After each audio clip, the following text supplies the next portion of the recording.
Bon dia. Des d'Edicions Poncianes el que portem per aquest Nadal és sobretot el Nus la Flor, que és un llibre que ja ha tingut un recorregut d'un any, que s'ha anat venent molt i que tot i així se segueix venent.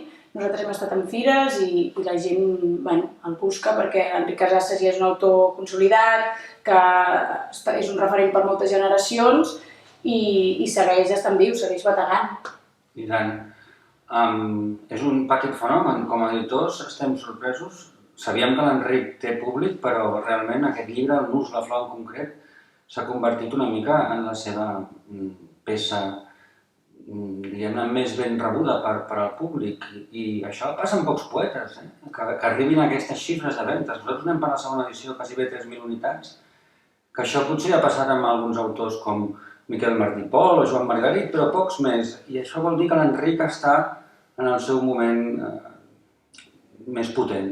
I el fet que tingui també el CD, no? Que hi ha l'opció amb CD i l'opció sense, clar, també tens la part aquesta musical d'uns poemes musicats, una suite que es fa expressament, que també té la seva, no? Tot el seu...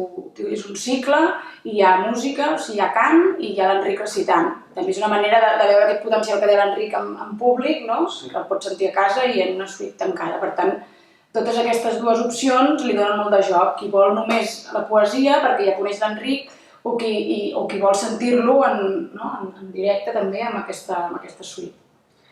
Sí. Després d'un llibre així, com és el Nus la Flor, bé, us haig de confessar que jo com a editor em presento ara amb un llibre de poesia propi, que es diu Encesa. És un llibre de poemes que conté imatges, que és un recorregut vital, en petits moments guspira de la vida, que culmina en unes vivències de records, en unes, que jo li dic revivències.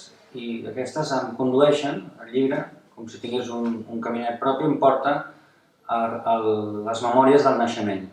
Així doncs, el títol, Encesa, a partir del record, com tornar a prendre d'una forma lluminosa la teva vida al màxim.